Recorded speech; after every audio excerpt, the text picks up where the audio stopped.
So Friday night, movie night. Today I want to share with you how to watch Odyssey movie like a pro, like a professional psychoanalyst. Or I will share with you pretty much how I dive into the cinema room and I end up swimming around unconscious archetypes of my own psychic, or how do I dive into the psychic, into the unconscious process of a person whenever I'm doing a psychoanalysis based on the archetypes of the unconscious. So before you watch this movie, the Odyssey movie, which is spectacular, I want to give you one little trick that might completely change the movie for you.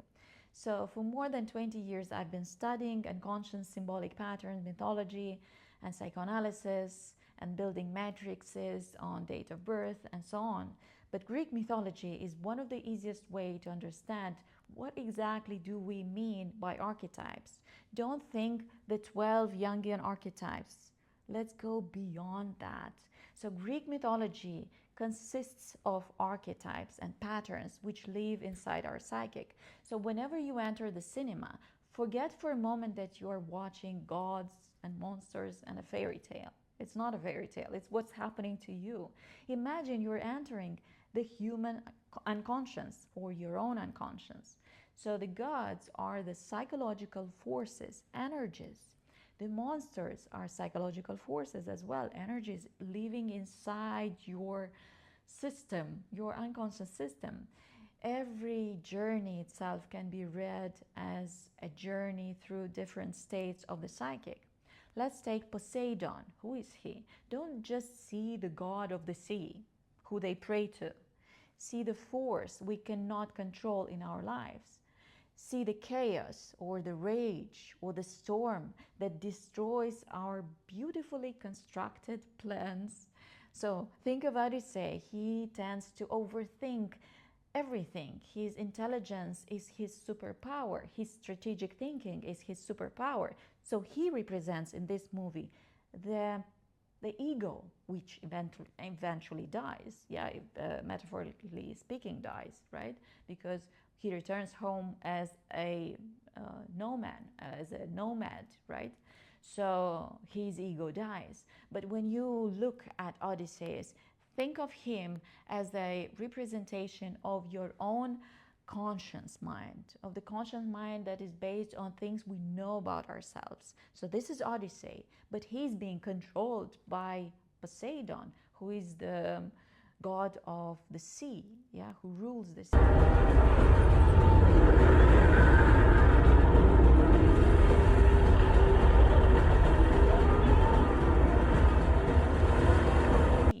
But at the end of the day, when you see Poseidon, think, what am I desperately trying to control? What is it? Which chaos am I unable to control? What force takes over all the time? And then when you meet Circe, the goddess, the witch that turns Odysseus' soldiers into animals, see what happens there. It's a very strong point inside the whole movie, especially when they start walking towards her home.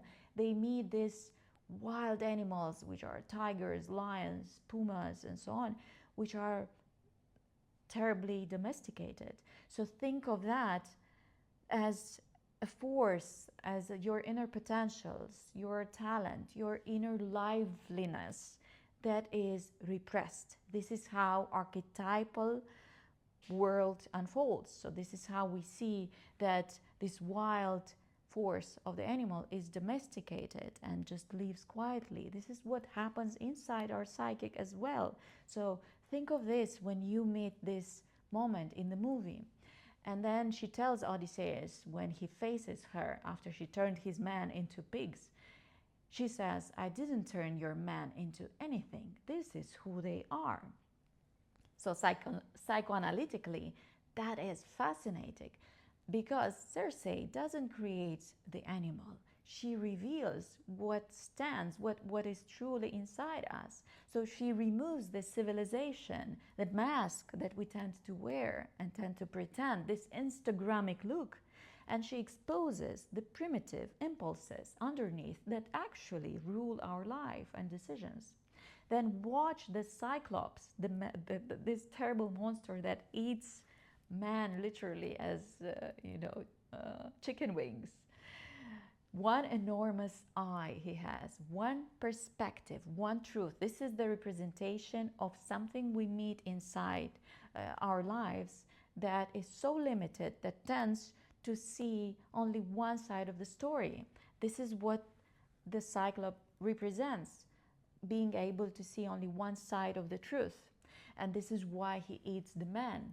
What does that mean, psychologically speaking, that he eats the man of Odysseus? He eats, this is the force when we see things only one side of the coin. So this is the force that is eating up our resources, our source of life, let's say, our energy. This becomes a beautiful image of psyche that has become completely one-sided. So this is the Cyclops. It is very powerful but unable to see complexity. He's huge, but he cannot see the whole picture. So he cannot see the other in the relationship, let's say. This is the pattern inside our unconscious. And then watch Odysseus himself. Don't ask only how will he get back home to his wife and his child. This is not the main question. Ask what has to change inside him before he becomes capable of coming home. Now, coming home is also very symbolic because psychoanalytically speaking, this means coming back to your own self, because we tend to lose ourselves in relationships, in professions, in our journeys, in our crises. Because Odysseus begins as a brilliant strategist who believes intelligence can solve almost anything. And the journey repeatedly puts him in situations where his greatest strength is no longer enough. And this happens a lot in psychoanalysis and whenever I analyze people. So that is the psychoanalytic movie hiding underneath the adventure that you're about to watch. So while you're watching this movie, keep only 3 questions in your mind at all times. What psychological force does this god or monster represent in my life? What does this encounter reveal or change inside Odysseus? What changes inside him?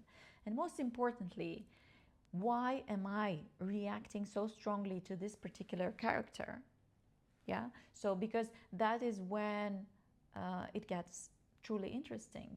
You stop simply analyzing Odysseus as the main character and start noticing your own unconscious.